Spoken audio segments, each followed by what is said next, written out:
YouTubers. I'm Alaska Prepper, and I just had an interview with the Kilted Prepper, and I'll tell you what, I had a great time. Raymond is a great guy. If you want to learn a little bit about Alaska, if you want to learn a little bit about prepping and why you should prepare, chime on in and join the party.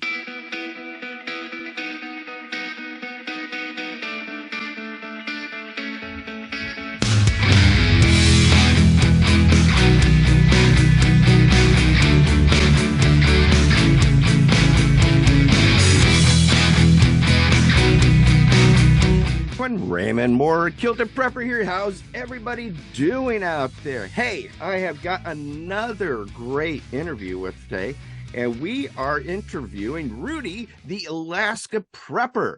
And he's hanging out there in the Great White North, having fun, doing some great preps, educating you to some incredible information that's going on, not only in the prepper arena, but in the world as well. I really enjoy his channel. I'm actually a supporter of his channel. I believe in what he's doing out there. He's doing a great job, and I'm very honored to have Rudy on here with me today. So, hey, bud, how you doing? Good, man. How are you, man? It's really nice to meet you, first of all, and thank you very much for inviting me. Yeah, no problem. Do me a favor. Let's just jump right into it. And tell me a bit about yourself and how did you get into prepping? Oh, well, long story, but if you follow me at all, you know that I can talk, so I'm going to try to keep it short. So when I was in the Army, my very first deployment to Afghanistan, on my way back, I was on I think it was a C-17 transporting back to the States for mid-tour leave. And one of my buddies gave me a book, and the name of the book was Confessions of an Economic Hitman, and by John Perkins. And that book really woke me up to how the government works. And after I read that book, it still took me a few years to finally get through the awakening process. So I read that book and I was in awe as to the things that our government has people do on its behalf in order for it to maintain power around the world. And I highly recommend that book, by the way, Confessions of an Economic Hitman. And then when I got back to the States, I read another book, and it was called The Creature from Jekyll Island by G. Edward Griffith. And that taught me how the monetary system works. And that book will really get you upset, because what it teaches you is that the monetary system under which we are now governed, it was made in order so that it can steal your wealth. And your wealth is acquired with your time, your skill, and your labor. So really what they're stealing by making you use the fiat currency, which is known as the Federal Reserve note, what they're stealing really is your time. And that kind of got me upset. Now, the thing that really convinced me that I needed to start getting prepared, not only for myself, but for my family, was I saw a video on YouTube, and it was during Hurricane Sandy. And I saw a video, and I think this video was shot either in New York or New Jersey. I forget what state. But I remember seeing, I think it was Senator Schumer. He was visiting there doing what I consider a photo op. But I remember seeing a lady kind of like running up to him, screaming, "You need to help us." We're gonna die if we get killed with the weather. We're gonna die. We're gonna freeze. We got 90-year-old people.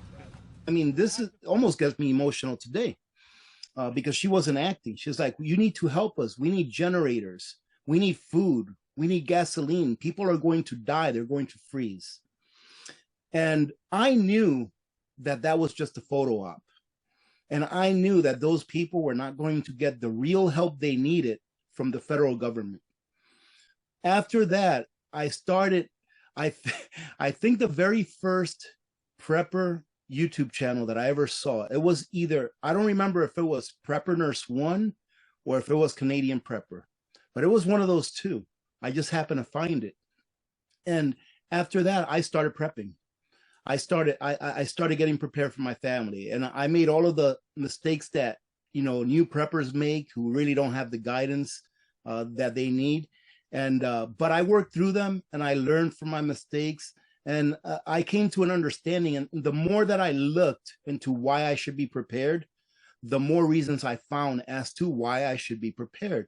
The main reason being is that you can't really rely on anyone else to fulfill your duties as the man or the caretaker of your household. And I take it very seriously that I want to make sure that my family is well prepared for anything. It's not for the end of the world. All right. I like to put that out there. It's not for the end of the world. If I knew that the end of the world was next week, I would be partying it up. I wouldn't be putting away rice and beans. All right. I'd be with my family partying it up and enjoying ourselves. So it's not for that, but it's for anything. It can be for anything. Pretty much any kind of scenario that you can come across that you should be prepared for. You need several basic things: water, food, shelter, heat, or cold air if you live like in a really hot area. You need self-defense. You need medication. You need those things basically for any kind of scenario where there may be a crisis, where the grid goes down, where maybe the supermarkets close down, where maybe the ATMs stop working and the banks close. Pretty much any scenario, if you are prepared to the basics, you will be much better off than, I would say, 90 to 95% of the people in the United States of America. So that's what got me started on the prepper journey, being prepared. And I'll tell you what, it's been a heck of a ride, but I am very glad that I did that, because I was asked once, as a prepper, do you ever feel anxiety?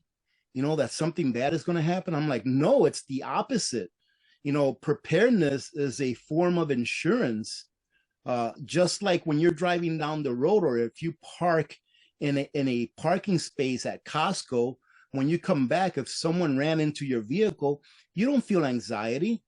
You're like, okay, I have insurance. It'll be taken care of. That's what preparedness is all about. It's just another layer of insurance that will allow you to continue to live the same standard of living that you're living now during a crisis. That's how I see prepping it. So we know that you live up in Alaska, and if I am correct, you're originally from the Dominican Republic. Am I correct? Yes, I am. I was born in the Dominican Republic, and I'll tell you the story behind that if you like, because it's a pretty interesting story. So my parents immigrated to the United States in 1965. And if you know any history from the Dominican Republic, 1965 is when they had a revolution over there, where they got rid of a president. He was like a dictator. His last name was Trujillo. And my father and my mother and my three oldest brothers, they immigrated here right after that revolution. And excuse me, I was conceived in 1970. After my mother had my older sister and had a tubal ligation. So I'm really not supposed to be here. I got past it. Thank God that they used to use knots back then, and the doctor wasn't very good, or else I wouldn't be here. But anyways, my father wanted me to have Dominican citizenship. So, not being very well versed in immigration laws, he went back to the Dominican Republic with my mom to have me there so that I can have Dominican citizenship. Well, they were not citizens yet. They were just permanent residents. And they didn't understand that if they had me there, they couldn't bring me back because I wasn't a citizen. So they had to leave me in the Dominican Republic for 3 years until I turned 3. They left me there with my aunt and my uncle, which was a blessing in itself because they were like my second set of parents. It took them about 3 years to get all the paperwork done to be able to bring me in here legally. And so I immigrated into the United States when I was 3 years old, August 4th of 1974. I immigrated to the United States via New York. And so, yeah, that's how I got here. And I'm thankful that my parents decided to immigrate to the United States of America. This is, in my opinion, is the best country in the history of the world. Even with all the problems, it's still the best country in the history of the world. So I'm assuming you speak Spanish then? Yes, but not as fluent as I speak English. Well, the thing is I consider English my first language and Spanish my second language. Reason being is that I was taught how to speak English via the educational system. So I was taught how to speak it correctly, whereas the Spanish that I learned was just Spanish that I learned from speaking and hearing people talk Spanish in my household. So I wasn't taught Spanish, the way that that it's taught in schools. I just learned it, on the fly, I guess you can say. Talking a little bit, because I watch a lot of your channels, and in fact, one of your sponsors is, I believe, Genesis Gold. Genesis Gold Group. Yeah. Yes. And so talk a little bit about precious metals, and then also you do a lot of talking about global financial issues and things, and basically from the books that you were influenced by and everything, that probably spurred a lot of that. Yeah. So, this right here, just precious metals and the monetary system alone can be just one subject for a 1 hour long interview alone. But I'll try to bring it down a little. If everyone in the United States or the world understood, and this is fake, by the way, if they understood that this is not money, everyone is taught that this is money, when in fact this is fiat currency. And the word fiat pretty much means by decree, let it be. So this currency here, or fiat currency, it's not even currency. This fiat currency, the reason that it has any value whatsoever is two reasons. The first one is because you're made to use it. This is the only thing that you can use in the United States to pay bills, either public or private. I understand that there are some states that have gone to where you can pay public bills, like your taxes and stuff like that, with gold and silver, and even with Bitcoin. But for the most part, this is it right here. Well, if you read The Creature from Jekyll Island, you would understand that this is not money, but instead it is debt. This is a promissory note. And what this is telling you is that once you give up your time and your labor, that you get some of these, and then you can trade this with anyone who will take it for something that you want. But this, in fact, is debt, because this has absolutely no tangible value whatsoever. The only thing that you can do with this, really, you can maybe use it for a little bit of tinder to start a fire or something, or you can use it for other things like a number 2 if it came to that and it became that worth less. But this is an instrument that was created in order to steal your wealth. And your wealth is really your time. Because if you're expending of your time, your labor, your skills in order to earn this, then that's what this represents. It's your time. So whenever the government, and I call it the government because I believe that the Federal Reserve and the government are one and the same, excuse me. So whenever the government decides to create fiat currency out of thin air that was never worked into existence, then you have to ask yourself, where did all that money, and I'll call it money so that I don't have to keep saying fiat currency. You have to ask yourself, where did all that money that the government printed pretty much out of thin air, where did it come from? Where did it gain its value? Where the reality is that it gained its value by stealing a little bit of value from all of the other notes that are in circulation. So for example, let's say that there was only one of these notes in circulation, right? And the government came out and printed 9 of them, and now there's 10. Then all of a sudden you'll find out that the price of things went up by 900%, because you had your note that you worked for, that you earned through your labor and your time, and now that note has to support the value of the other 9 notes that they created out of thin air. If you look at it that way and you understand money that way, then you would understand that the only reason why this was created is in order to steal your wealth. Another question that you may want to ask yourself is, how in the world can we ever pay back our national debt? And the answer is that we can never, ever pay it back, ever. It's impossible. It's impossible to ever pay it back. Even if the United States only owed $100, let's say that our national debt was only $100, it would be impossible to pay it back. And let me take a few seconds to explain why. When the Federal Reserve came to be back in 1913, the first loan that it made was to the US government. And let's just say, to keep it simple, that they loaned the US government $100, let's say at 1%, Okay.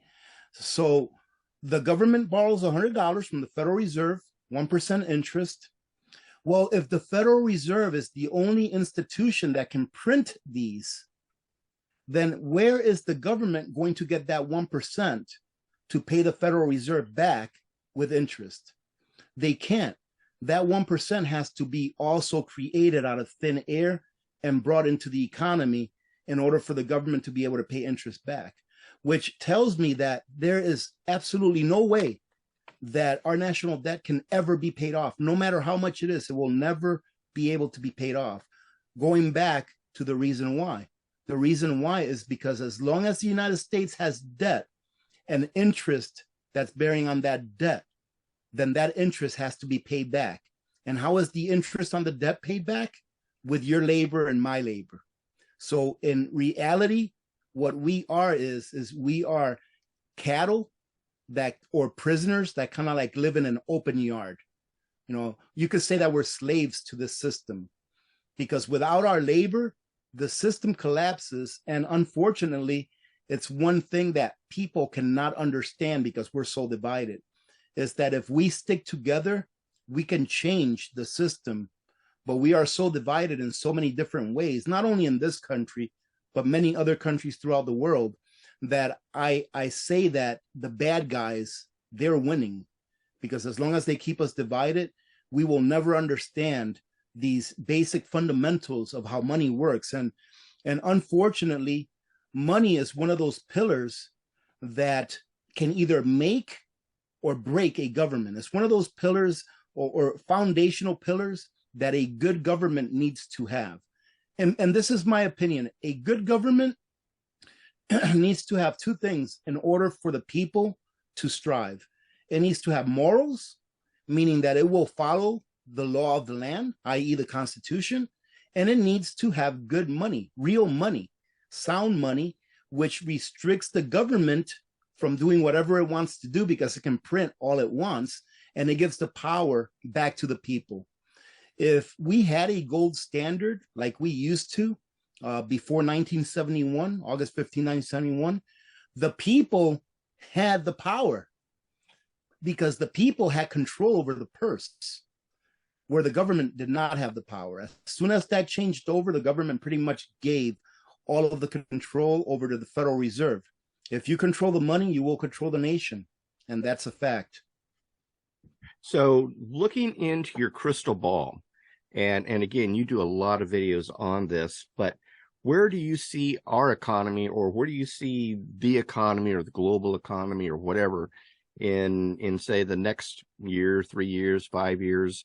And then kind of as a follow-up to that, do you see hyperinflation as part of the scenario that, you may talk about? Well, what I see happening to the United States is that we are going to, I hate saying this, but it's what I believe. Because like I said, this is the greatest country in the nation. I mean, in the world, not the nation. This is the greatest country in the world where people could actually be free, to build their lives the way that they want to build it. But anyways, I digress. I think that the United States and many Western nations are going to be the next third world. Whereas a lot of the Eastern countries, China, Russia, Venezuela, all of these other countries, India, they're going to be the first world. And it all has to do, unfortunately, with money. That's what it has to do with mostly. So I see us turning into a third world if we continue to go down this road. And the thing is that it can be fixed. We can fix it, but our politicians don't have the political will to do so. Our politicians don't have the political will to put us back on a gold standard. We can do it right now.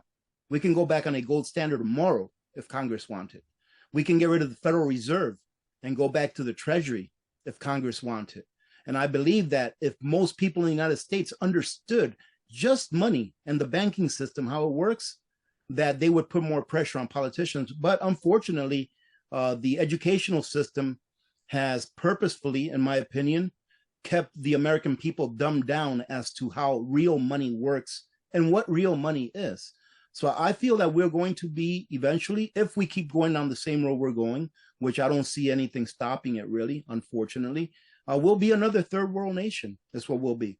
And our money will be greatly devalued because every single fiat currency that has existed in the history of mankind has always gone to the value of zero. Always. There's not one that has survived. And what that tells me is that our standard of living is going to decrease greatly. I'm talking about 75 to 90%. That's what our standard of living will decrease. It's not going to be tomorrow, ladies and gentlemen, okay? So don't panic. We have time to prepare. But that's what I feel, because there's no way around it. One of the greatest injustices that ever occurred, and I consider this a treasonous act because I believe that they knew what they were doing, was allowing China to become part of the World Trade Organization back in 1999, I believe. And even during that time, with the politicians and the people knowing that China had these problems with how they treat their people. I'll try to keep it clean. That way, your channel doesn't get in trouble. Even during those times when we knew that China had some problems on how they treat their people, they still allowed them to do that. And the reason why is, in my opinion, is because the pockets of the politicians were very well lined, and they forsaken the American people instead of doing the right thing and taking care of us. If you remember, once China became part of the World Trade Organization, our manufacturing pretty much went away from this country. I believe it was called NAFTA, that was the treaty that was signed between Mexico, I believe, and China. And, correct me if I'm wrong. But once that occurred, our manufacturing left our borders. And just take a look at what has happened. We've turned from one of the greatest manufacturing nations in the world to now being a consumer nation. We turned from one of the wealthiest nations in the world, where we had no debt, to being the most indebted nation in the world. We are the most indebted nation in the world in the history of mankind. So it was a great injustice upon the people, and that's what leads me to believe that eventually we will turn into a third world country. So what I feel about gold and silver is that gold and silver, it's not what I feel about it. It fits the definition of real money. Gold and silver is real money. Gold and silver is God's money. God put it on the earth so that we can use it to trade, so that we can have a medium of exchange. Even God knew that humans were going to need a medium of exchange, because if the carpenter who builds houses for a living needs eggs, he can't go build a house for the person that sells eggs and trade for eggs. We need to have something that acts as a medium of exchange, that we can exchange equal value for equal value in different measures, either a little bit or a lot, that will keep its value no matter how much you have. For example, let me show you something real quick. So this is a beautiful silver coin, by the way. This silver coin right here, all right, this silver dollar, if you cut it into 100 pieces, every piece is going to be equal in value to the other pieces. All right, so that's what silver and gold does. It allows you to trade equal value for equal value. However, with these guys, if you've noticed in the last couple of years, you can't get the same amount of food for this today that you could 4 or 5 years ago. You could probably get half as much than what you got 4 or 5 years ago. With this guy right here, you can still get the same amount. I'll give you one quick example of that to prove it to you. That way you can do your own research. If you take a quarter from 1964 or before, it's called constitutional silver, or junk silver is what it's called. But if you take a quarter from 1964 or prior, that quarter is comprised of 90% silver. Well, if you do a little bit of research, and I challenge anyone to do it, you go on the internet and you look up and see what was a gallon of gasoline costing back in 1964 or 1963, the average amount throughout the United States. You're going to come up with about 25, 26 cents. In some places it was 20 cents, in some places it was 30 cents, depending on your location, right? Because that's how it works now. In Alaska, we're paying $3 and change for gas. I'm sure that some states in the lower 48 are paying $2 and change, right? So it averages out to about 25, 26 cents. Well, if you took a quarter from 1964 today and you brought it to a coin shop and you sold it for spot for what the amount of silver was in there, guess what you can get with that quarter today? You can get a gallon of gasoline. So that silver inside of that quarter has maintained its purchasing power for the last 50 plus years, ever since they switched us over from a gold-backed dollar to a fiat currency Federal Reserve note. And that's still the same today. A dime, you talk about, so you get a Mercury Head dime. Mercury Head dime, buy a loaf of bread. Always has, always a quarter's always bought a gallon of gas. I think about $5 silver or $5 silver or $7 silver always could buy you a weapon. And then a eagle could always buy a man a full business suit, shoes, socks, the whole gamut, the gold eagle, everything. And then a house again was something like 50 gold. Yeah, I forget how many ounces it was for a house, but but it's all the same. It's all historical. relative. And like you said, it maintains its historical value and everything. Have you ever heard of anything called the Asia Infrastructure Investment Bank? I think I've heard about it, but I haven't researched that. And this was done back in 2016. They put together this movement. And is that part of the Belt Road Initiative? Probably, but it was in 2016. The Asia Infrastructure Bank came, which is basically led by China, and they only had like 12 members at that time. Yeah, and over the years, they're now up to 105 members, and with 14 prospective members still wanting to get in. But that's part of the BRICS. That's part of the BRICS, I'm pretty sure. Yeah, pretty much they're looking at basically turning the what is it, Chinese yuan or the Chinese renminbi or whatever it is they use into becoming the global standard. And what did you think about China and Saudi, signing that pact? Well, that was the death knell to the dollar. People do not man, I'll tell you what, if people in general could understand one thing, it's that the dollar will lose its world dominance as the world reserve currency. And when that happens, your standard of living is going to crash. And it's very unfortunate that so many people live in a normalcy biased world, in their own minds. It's very unfortunate because they are the ones that are going to suffer the most. If you only understood one thing, and it's that the dollar will lose its world reserve dominance, and understood that, even if I tell my friends, I'm not advising anyone, I'm not a financial advisor, but I tell my friends, every time you get paid, if you can afford it, go buy an ounce of silver. If you can afford it, buy 2. If you can afford it, buy 5.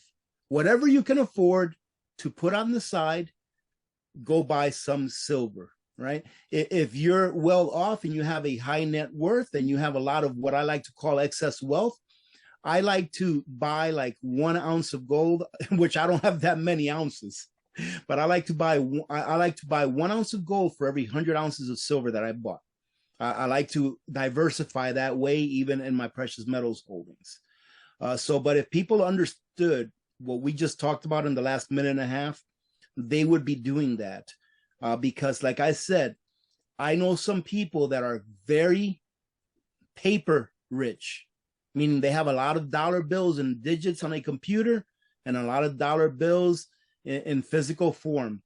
If they could only understand that those dollar bills don't represent real wealth, then they would be taking some action. But people like that are, man, Raymond, they're going to lose everything. People that have their wealth in paper or digits on a computer, they're going to lose, well, maybe not everything, but almost everything. And what they don't understand is that they're not going to be losing that paper. They're still going to have the paper. It's just not going to be worth nearly as much as it was worth when they earned it. Going back to saying that what they steal from you is your time and your labor. So what is we know that this is coming, and I mean, I know you've been studying it for a long time. I've been looking at it for a long time. I even wrote a book about it. I don't know if you can see it, called Survive the Nice. Toughest Storm: The Poor Man's Guide to Preserving Your Wealth in Economic Hardship or Economic Collapse. And but looking into your crystal ball or giving your best advice and everything, what can people do? I mean, yes, we can prep. Yes, we can buy precious metals and everything. But what's your plan? What are your ideas possibly for the long term? I mean, we're not going to be able to survive on our prepped foods or our pantry forever and everything. So, you know, what plans do you have? Yeah. Well, the thing is that it's not the end of the world. And you have to understand that. And the reason that the word crisis exists is because it's finite, meaning that it's got a beginning and it's got an end. So what I recommend to people is to study other nations, other countries that have gone through the same thing that we are going to go through. As I previously stated, I believe we're going to become a third world country eventually. So study other countries that have gone through the same things, that have made the same mistakes already that we are making now. A great example of that is Venezuela. Venezuela started their economic collapse, I believe it was around 2012, after being the richest Latin country in the world and sitting on top of the biggest reserve of oil in the world. They had an economic collapse that started back in 2012, I believe. All right, so you look at Venezuela, what happened there? Did people really starve to death? I'm sure some people did, but not the majority. People still had a way to get food, even though it was a lot less than before, and it cost a lot more than before. So when I tell people that I think that a 1 year supply of sustenance for your home, meaning that you build a pantry of things that you already eat anyways, and you build on that enough to last you a year, that is really enough food for probably several years.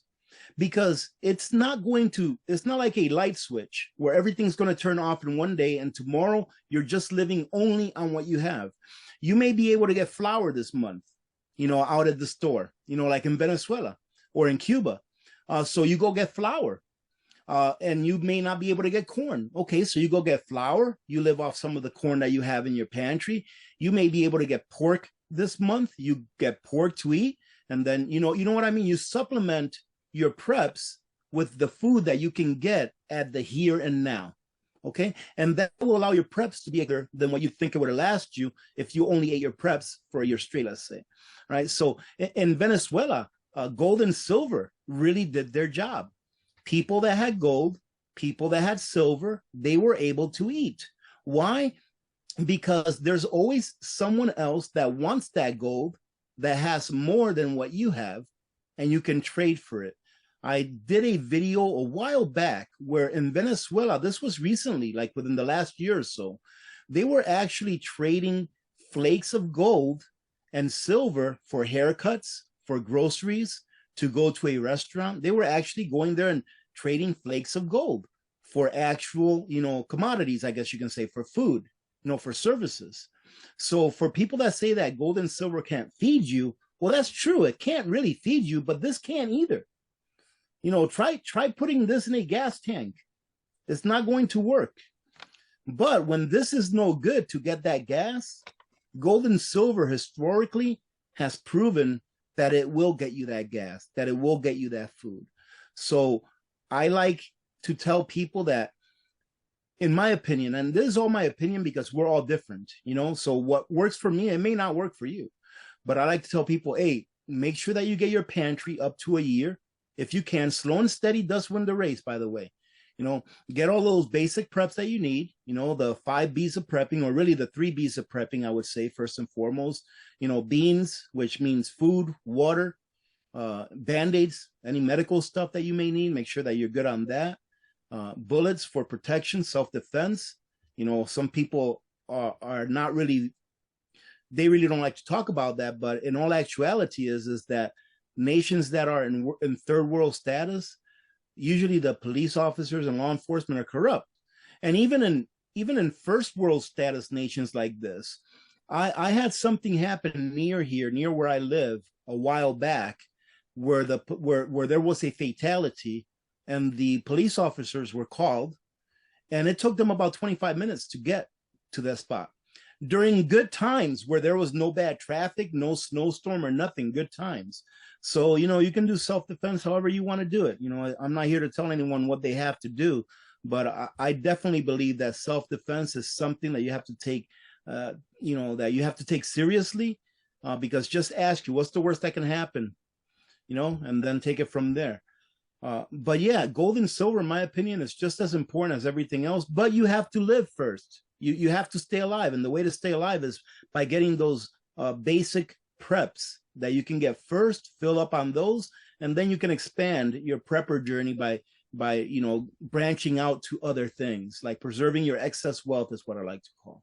To me, excess wealth is wealth that you have, or money that you have, after you've got all your preps and you're filling in the gaps. So when you're in that part of your prepper journey where you're filling in the gaps, meaning that you're living off of your pantry and you're rotating the foods that are in there, and you're just filling in the gaps whenever you need something, if you have extra money at the end of the month after that, then what I like to do is I like to dollar cost average, get a little bit of silver every month. Very rarely I get a little bit of gold if I can. Well, something talking about gold and silver, but particularly gold, I've learned about something that's called gold backs. Yep. And I think these things are great. They come in, this one is 1,000 of a troy ounce. This one is, gosh, my eyes are getting bad. 1,200, or no, what is it? This was a 5. Yeah, this is 200th of a troy ounce. Mm-hmm. And then they make them in other denominations and everything. And what they've done is they've actually... There's real gold in there. There's real gold in this. So sure. even if people won't take this or something, you could even melt this stuff down and get gold out of it. And the reason I like these is because this costs right now about $5. And this costs about, I want to say $10 or something like that, $12. Yeah. But it's a great way for people who can't afford getting a full ounce of gold or even a half ounce of gold or anything like that. Yeah. This is something that they can start doing. And then, because I always get asked, well, what do I do with my gold? How do I go down to the gas station and buy a tank of gas and everything like that? You can't really do it with gold. You can do it with silver, big time, but you can do it with gold.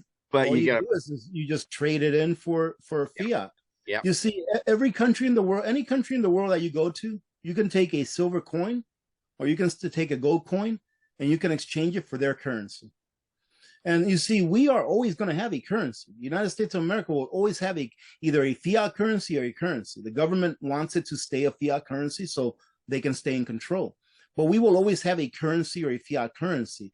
We're not going to be walking around. In my opinion, things have to get super, super bad, in my opinion, for us to be walking around with gold or silver coins in our pockets, or gold backs, I think. So what you do is you do the same thing that you would do now. You go to a coin shop, or you sell it to someone for the currency that you need in order to make that transaction. It's the exact same thing, pretty much. So yeah, I mean, the gold backs, whatever people like, as long as it's going to preserve wealth, I'm all for it. Personally, I think that a person that is not of high means, not a high earner, I tell people always say, well, I can't afford to go buy an ounce of gold, or I can't afford to go buy silver. I'm like, all right. So every week when you get paid, go buy one dime, 190% dime, one junk silver dime, one dime, $2, right? And after a year, guess what? That's 52 dimes, or depending on how often you get paid. So buy on average one dime a week. Can you afford, the average person, even if they're down and out, they can afford a couple of bucks every time they get paid. Just don't drink that Starbucks that week, and you can get yourself a couple of dimes every week or every time you get paid. After a year, that's 100 dimes.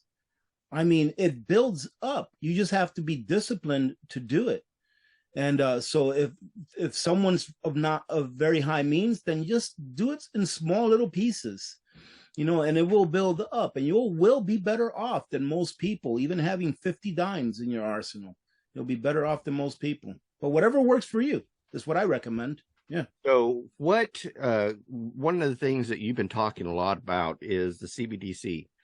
So what happens when they finally enact that and everything? How do you foresee something like a black market coming up? Or Absolutely. I mean, we have a black market now. Yeah. It's called Craigslist. Yeah. Marketplace. That's a black market. And that's why they want to get rid of with a CBDC. But I see that when that CBDC comes to be, humans are very innovative, especially when there's a need for something. They come up with something. It's just like every time that something new comes up, guess what? A new scheme comes up to try to rip people off, to try to scam people. Same thing. Humans are very innovative. There's going to be black market markets that open up. People may start in Argentina during the height of their highest inflation. I think it was during their first or second default. They've defaulted like 3 or 4 times in the last 20 years. I think it was like during their second default. The people actually opened up a market. It was like a huge flea market where they sold everything. They sold food, produce, clothes, toys, everything. And they made their own currency. And that currency could only be used in that market. It was their currency, but it had value. So if you brought something to sell there, you would be paid in that currency. And then you can use that same currency to go buy an apple or to go buy a bunch of bananas or whatever. So people are innovative. We will come up with something either through direct bartering or something like they did back in Argentina, or maybe using gold and silver to actually buy and sell things from each other. But we will get through it. And I personally believe that once that CBDC comes to be and they eliminate, you see, the formula is this. You have to have the CBDC first. It has to work great. People are going to love it. They're going to be like, oh my goodness, this is so great. This is awesome. All right. And then once the government convinces the majority of the people that, hey, this cash, that stuff's no good. We got to get rid of it. You know how much money we will save as a country if we get rid of cash? Once that happens, the tyranny will begin. Then we will have a social credit system attached to that CBDC. They'll go ahead and attach carbon credits to that CBDC. They'll be able to tell you when you can spend your money, where you can spend your money, how much of it you can spend, how much of it you can keep, depending on how long you have it. It'll become total tyranny. I see this happening. However, before we get together as a people, before we finally realize that we are each other's brothers and sisters and not enemies, and that we have one enemy, that we should be looking out for, and it's not each other. Once we come together and realize that what has happened and what we've allowed to happen with this CBDC coming to be is so bad that we would rather fight, instead of living the way that we're living, then change will come to be. Then the people will rise up, and we will take back our country. However, unfortunately, if you look at our history, the history of this nation, it usually takes a lot of suffering before real change comes to be. That's meaningful change.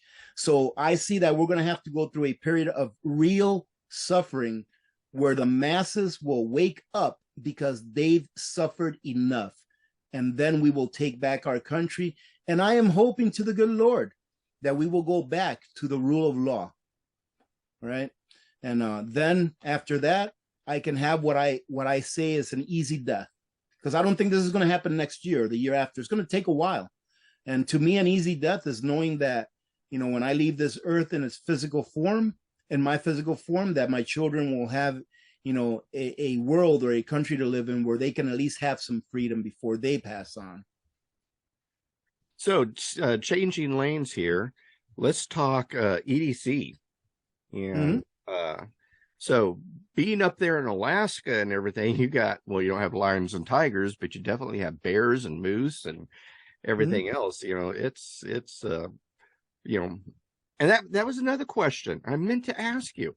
Why Alaska? Oh, Alaska, man, I'm so happy.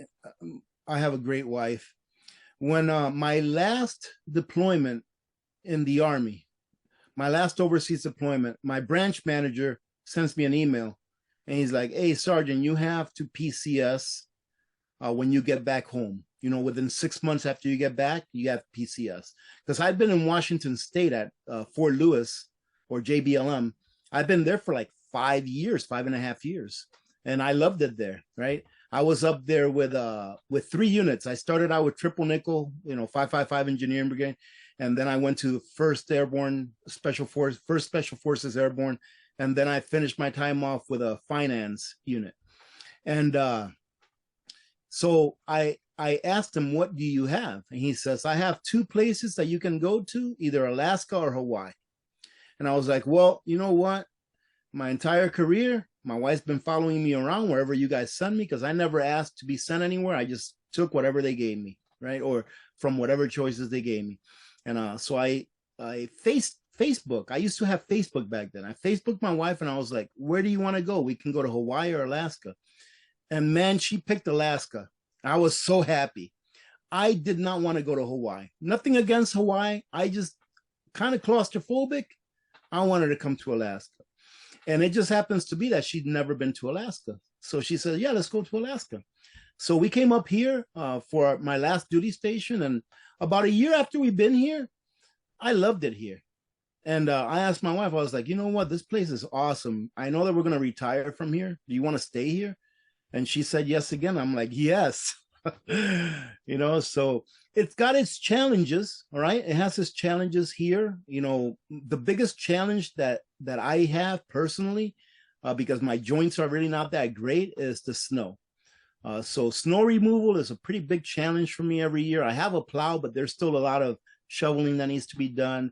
But as I get older, I'm going to try to create systems and create and do my property to where it'll be easier for me to handle, or I may have to hire someone to help me as I get older, right? But other than that, man, I love the freedom up here, and I've noticed that a lot of bad ideologies have kind of like filtered into Alaska over the last few years that I've been here. But for the most part, it's pretty free up here. The people up here are awesome. The people up here are awesome. I remember I got into a very small fender bender here about almost a year ago or so, something like that, where I went off road and I hit a tree. And it was like negative 10 degrees outside. In the span of an hour, I had like 47 people stop and ask me if I was all right. And I counted them. That's what I remember. And I was just waiting for the tow truck to get there to pull me out. But every single person that passed by me would stop. Hey, are you all right? Do you need help? Do you need a phone? No, I'm good, man. Yeah, it's a great place to be, man. And one of the good things about the harsh winters here is that I like to say that it keeps out the riffraff. Meaning that if you come up here and you spend 2 or 3 winters and you stay here, it's because you belong here. But if you come up here and you're like, hey, I'm going to live the Alaska dream, and then after the first winter, you're like, oh, I can't handle this, then maybe you should go back somewhere, So, but yeah, most of the people that are here, I have to say, man, they're great. I mean, I've met so many great people up here. I love it up here. And our community is awesome. We have a food bank. That we have a food bank that I love to give to. Our community always steps up. I think it's about 95% of the food that's dispersed by the Fairbanks Food Bank is community. There's 5% that comes from the federal government. About 95% is community. And to me, that is awesome. So do you hunt and fish and everything up there? I really don't. I've gone fishing a couple of times, once for salmon, once for halibut, and did great both times. I used to be a fister, and I got banged up on one of my Afghanistan deployments. So I had to switch from fister to finance. It was either get out of the Army or switch to a soft MOS. So I finished my career as a finance soldier. So I'm kind of banged up inside. I don't really mention it too much because I don't want people to think I'm feeling sorry about myself. I believe that we are all a product of the consequences of the decisions that we made in our lives, right? So can't blame anyone else for it, and but I do what I can do. I'm a very slow mover, and I know for a fact that if I shot a moose out in the middle of nowhere, that's the easy part, shooting it. Try dressing that thing in the field and then bringing it back. So I don't really do hunting. If I ever had to rely on hunting for protein, I don't see it as that big of a problem because there's moose all over. and there's critters all over, birds, all that kind of stuff. But I am working towards building a small functioning homestead where I have chickens, where I have rabbits, where I have a nice garden, things like that, that I can hopefully be a little more reliant on myself for the food than I am for any outside sources. And I do have a lot of connections, a lot of really good friends that already have all that stuff. So I can see a lot of bartering in the future should the time come where we can't just get those things that we normally get now, from the store. I see a lot of bartering in the future. So I like to put away silver just in case that day comes, and hopefully it never comes. And my kids can inherit a whole bunch of silver from me. They'll have to dig up a lot of holes in the backyard. That's a good thing. So back to EDC. I mean, what's your? I mean, I think it's very important. Pardon? Yeah, I think it's very important to have an EDC, but I think that it's even more important that any kind of firearm that you own, that you know how to service it, at the very minimum, field strip it, and that you're proficient with it, meaning that you practice with it on a regular basis. It doesn't have to be every week, but maybe every quarter, or for some people, maybe every month. It depends. It depends. Being in the military, I'm sure you know this, that you were an airborne or 82nd. You build something that's called muscle memory, and I think that that muscle memory is important. So once you build that muscle memory on pulling your firearm from your holster or whatever, you build that muscle memory. It allows you to not have to think during a situation that's critical, where you have to actually move fast. So yeah, as long as you're well trained, as long as you at least know how to service your firearm, I believe that carrying a firearm is very important. Sometimes I forget mine in the house, depending if I'm in a hurry or not, and I'm always like, man, I forgot. But yeah, I carry a small 38. I don't think that I need to carry a big pistol. I remember someone telling me, you look more like a 45 guy. I'm like, no, not really. I said, in my opinion, an EDC is more for self-defense. And if you ever find yourself in a situation where you have to be the hero because it's right in front of your face, then so be it. You use what you have. But to me, an EDC is a tool that's going to get me back home to my family. And if you're ever in a situation where you have to use it because, like I said, it's right there in front of you, then by all means, you have to do what you have to do, right? So yeah, that's what I carry for an EDC. I think a small revolver for an EDC is great. And the reason I say that is because they don't jam, and they pretty much always work. My revolver has the hammer in the inside, so it's easy to carry. You always have it there, and hopefully you never have to use it. Yep. But I would rather just have it and never ever need it. I hope that I never ever need that. I mean, that's one of my biggest things is like, man, Lord, please don't ever, make me have to use this. But if you have to, then you have to. And my responsibility to my family is to be there for them. So that's what I consider an EDC for, is to make sure that I can make it back home to my family. So would you consider yourself more of a gun guy, or do you consider yourself a knife guy? Or neither? I have both, and they're both very important. But to me, they're just tools. I don't have a fascination with either or. To me, a gun is just a tool that you need to use, that you need to be proficient with, that, if you ever have to use it, you're going to need to have it. That's all it is to me. I'm not a gun guy at all. Like, I have a friend, I don't know if you know about Frontier Preppers, Billy. He is a gun guy. That guy loves guns, and there's nothing wrong with that. But me, it's just a tool to me.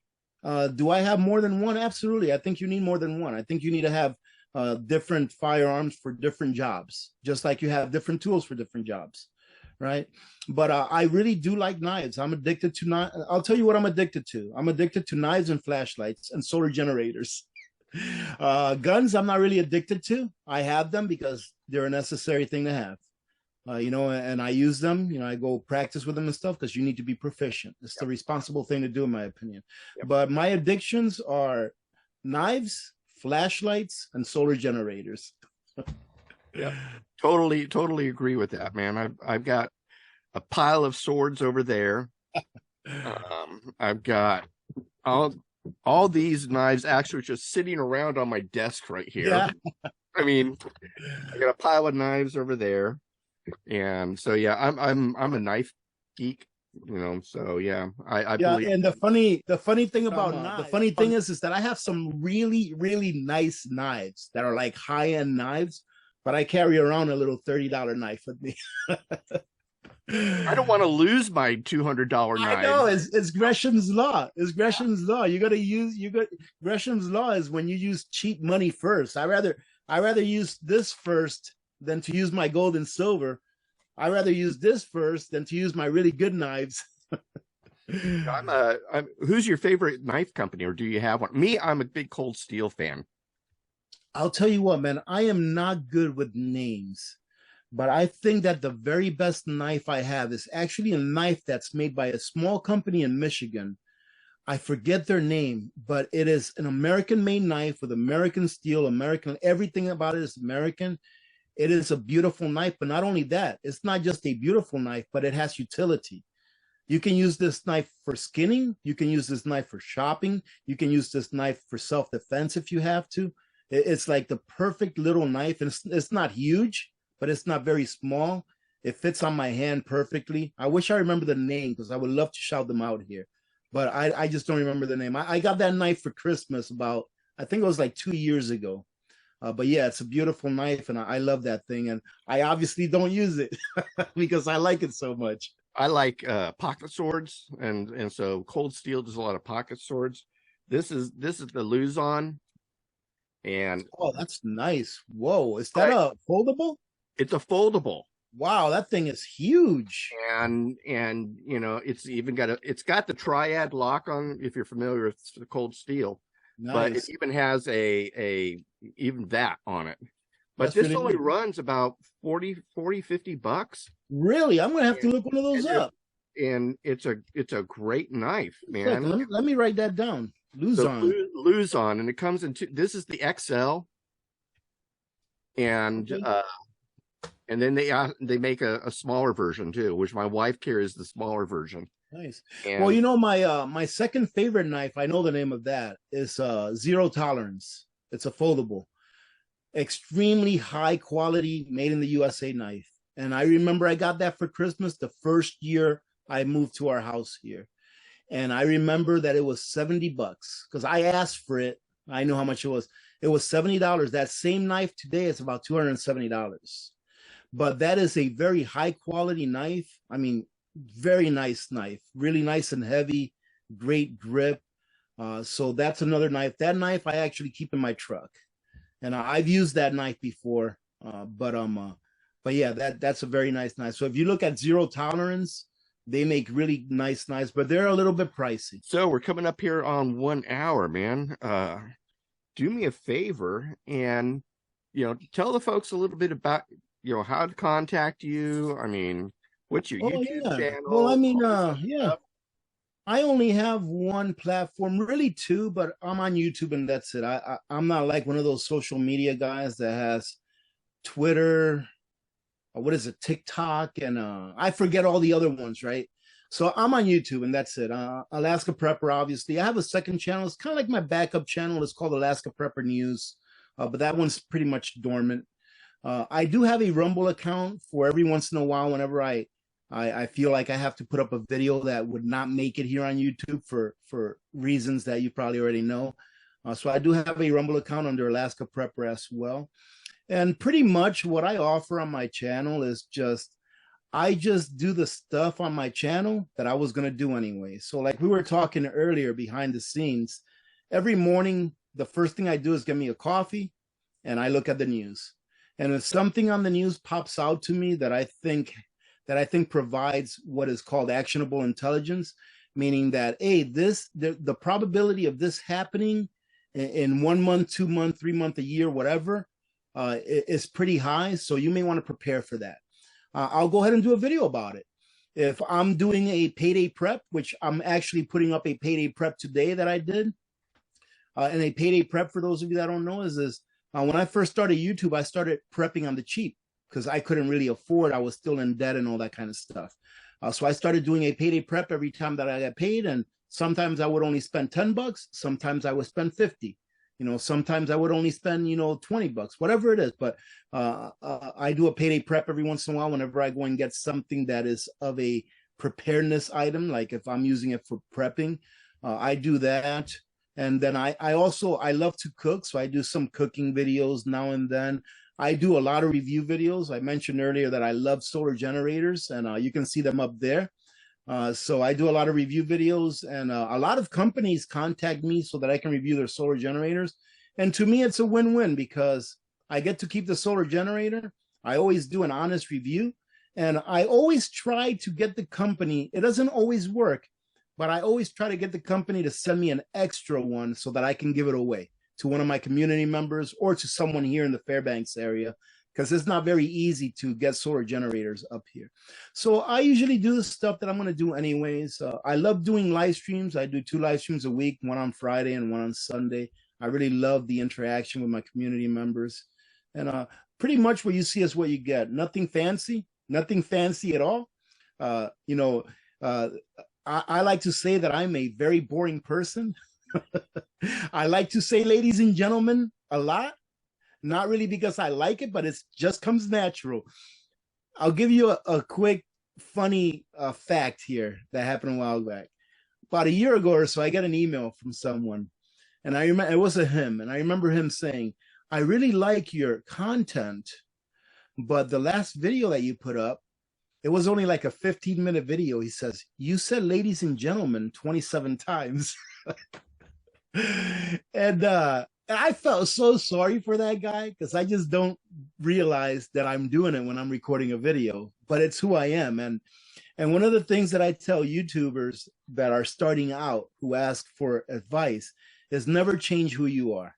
As soon as you change being the person that you were when you started doing YouTube, you're going to not enjoy what you're doing, and it's going to show in the videos that you put up. So if you continue to be who you are, no matter how much criticism you get, it's okay because you're going to be happy.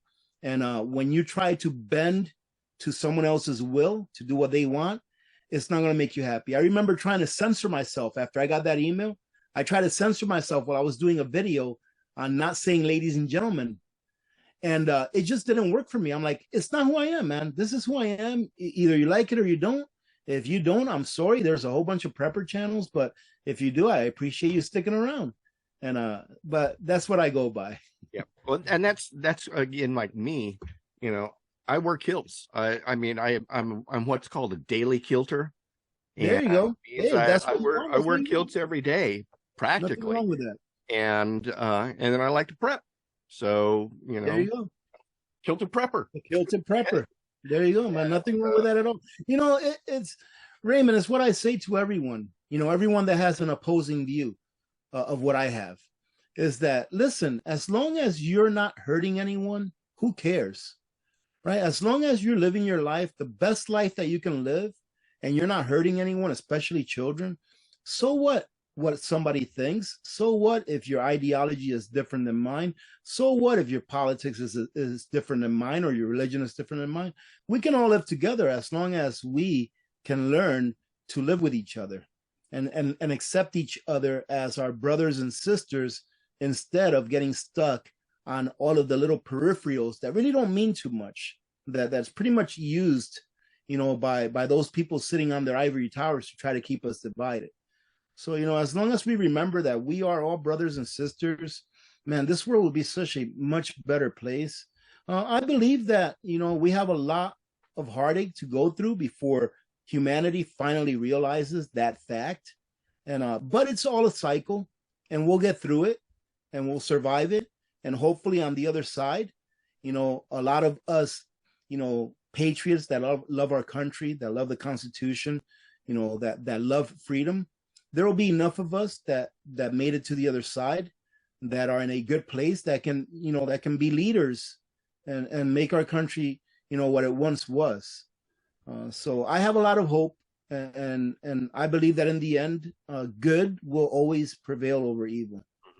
One other thing just popped into my head, because have you ever read the book Generations by Strauss and Howe, or The Fourth Turning? Fourth Turning? Yes, The Fourth Turning. We are in winter. That's what I tell people. I say, when you hear the word dark winter, it's not this winter. It's not last winter. It's the next 10 years. Because right now we are in the middle of the winter part of the last season before we enter into a new paradigm. And I believe that's going to be around 2032, 2033. And that's why I say between now and 2032, 33, things are going to get pretty dark. So we need to prepare. So that's actually a good ending right there. I just want to thank you so much, Rudy, for coming on and being a wonderful guest and sharing your insight with everybody. And, I just dig your videos, bro. And it's just great stuff. You put out great information, very practical. And that's how you've become one of my more favorite, prepper videos or prepper channels that I enjoy. So I want to say thank you, man. I really enjoyed, you having me. So thank you for the invitation. And do me a favor. Once you get above that 1,000, do a live stream, man, and I'll come on and we'll celebrate. Because we're all in this together, brother. I mean, I tell people all the time, hey, listen, I wish that it's not a competition with me. YouTube is not a competition. Oh. The more prepping channels, the more homesteading channels, the more channels about people that love this country, the better. The more the better, because people need to wake up. I'm noticing that a lot of people are waking up. Yes. And so my drive is to really help these new folks that are coming on and really help them ramp up fast, because, time is short. And that's been kind of what I feel my calling is. And yeah, I'm all about sharing the glory, and, I don't care about all that.